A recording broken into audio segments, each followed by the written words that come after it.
বিশ্বে যা কিছু মহান সৃষ্টি চিরকল্যাণকর, অর্ধেক তার করিয়াছে নারী, অর্ধেক তার নর। আজ বলতেই হচ্ছে ভাগ্য বিড়ম্বিত, নিয়তি লাঞ্ছিত। সমাজে আজ বড় অসহায় অনেক মা, অনেক বোন বা অনেক মেয়েরা। তার কারণ খুঁজতে গেলে অনেক, কিন্তু আজ গর্বের সাথে বলতেই হয়, অসহায় মহিলাদের জন্য যিনি একসময় মসিয়া হয়ে দাঁড়িয়েছিলেন, তিনি হলেন রোকেয়া সাখাওয়াত হোসেন। করেছিলেন সামাজিক ব্যাধি বা সেই সমাজের সঙ্গে যুদ্ধ, যে সমাজ নারীর অধিকারকে ক্ষুণ্ণ করে, যুগে যুগে নারীদের ওপর নির্মম নারকীয় অত্যাচার করত, এখনও করছে। আজ আধুনিক সভ্যতার ওপর দাঁড়িয়ে মানুষ যখন পরিবর্তন হচ্ছে, কিন্তু সমাজ ও নারী নিরাপত্তা ও নারী সুরক্ষা নিয়ে উঠছে হাজারো প্রশ্ন।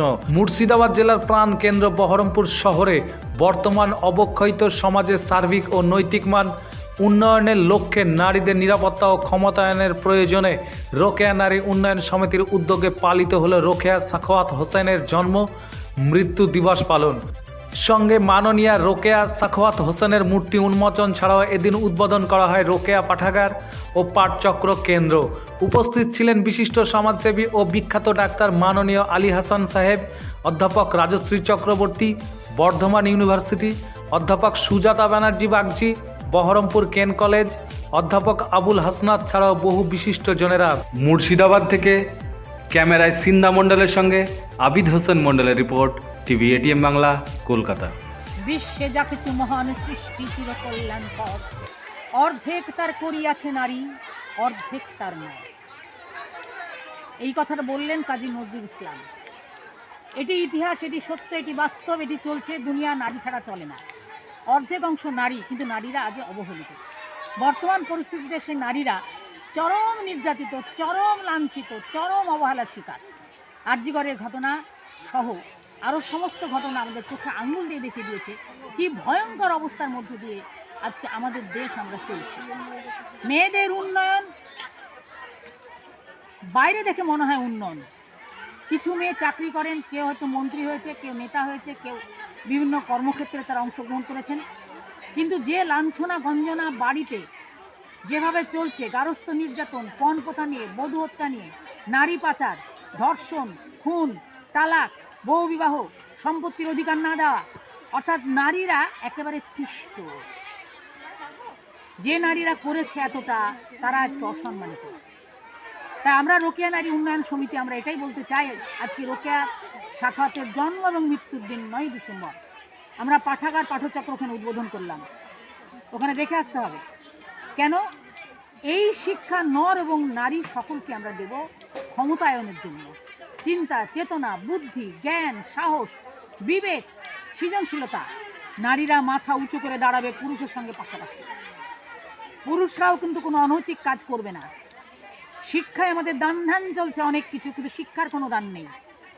টাকা পয়সা আছে, খয়রাত আছে, কিন্তু শিক্ষা নেই, চরিত্র নেই, নীতি নেই। তাই আমরা বাধ্য হয়ে বেসরকারি প্রতিষ্ঠান, আজকে আমরা শিক্ষা প্রতিষ্ঠান ওপেন করলাম রোকেয়া পাঠচক্র। তাদের নিয়ে কাজ করছে, কিন্তু শুধুমাত্র তাদেরকে নিয়ে তাদের পাশে থাকাটা তো যথেষ্ট নয়। প্রকৃত শিক্ষা, প্রকৃত মানুষ যতদিন না, সমাজটাকে যতদিন না আমরা এই সমস্ত যা কিছু খারাপ কিছু সমাজে সেগুলোকে যতদিন না দূর করতে পারছি, ততদিন পর্যন্ত আমাদের এই নির্যাতিতা নারীদের আমরা কতদিন পাশে থেকে তাদের সহায়তা করতে পারবো। তাই আমরা চাইছি একেবারে গোড়ার যে সমস্যাটা সেইটাকে উৎপাদন করাতে।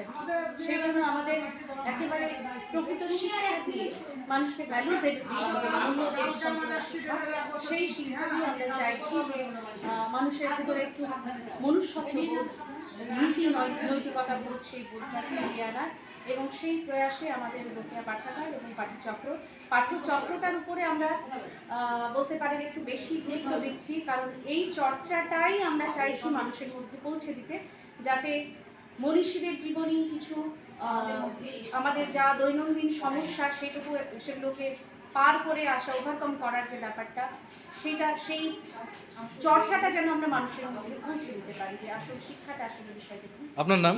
রেবেকা সুলতানা, রোকেয়া নারী উন্নয়ন সমিতির সহ-সম্পাদিকা। বলতে হয় যে বিভিন্ন জায়গায় যে পাঠাগার আমাদের আছে সেগুলো তো প্রায়ই বন্ধ হয়ে যাচ্ছে, কিন্তু আমাদের এটা বিশেষ করে চ্যালেঞ্জিং হয়ে দাঁড়িয়েছে যে সবাই তো হাতে মোবাইল ফোন নিয়ে ঘুরে বেড়াচ্ছে।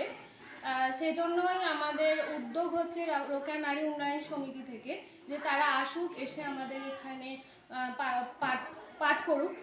একা এখানে পাঠচক্রও হবে, বিভিন্ন ধরনের মানে কম্পিটিশনও হবে তাদের মধ্যে। মানে প্রত্যেক সপ্তাহে একবার করে আমাদের এখানে পাঠচক্র হবে। হয়ে আমাদের খুবই আনন্দিত যে সবাই একসঙ্গে আসবে, আবার সেই পুরনো যুগ আমরা ফিরে পাবো, পুরনো সব কিছুই যেন হাতের মুঠোয় আমরা পাবো। তার আমরা গ্রামের মেয়েদের নিয়ে দীর্ঘদিন ধরে কাজ করছি।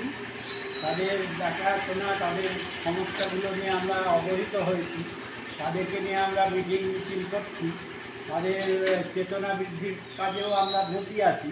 কিন্তু সেই সূত্রেই আমরা লক্ষ্য করলাম যে এদের পড়াশুনো, পাঠ এবং মনীষীদের জীবনী নিয়ে এবং উন্নত চেতনার ক্ষেত্রে কিছু পাঠ্যক্রমের প্রয়োজন আছে। আমরা সেই সূত্রে আমাদের এই ক্ষুদ্র প্রচেষ্টায় এই পাঠচক্র একটা লাইব্রেরি করেছি।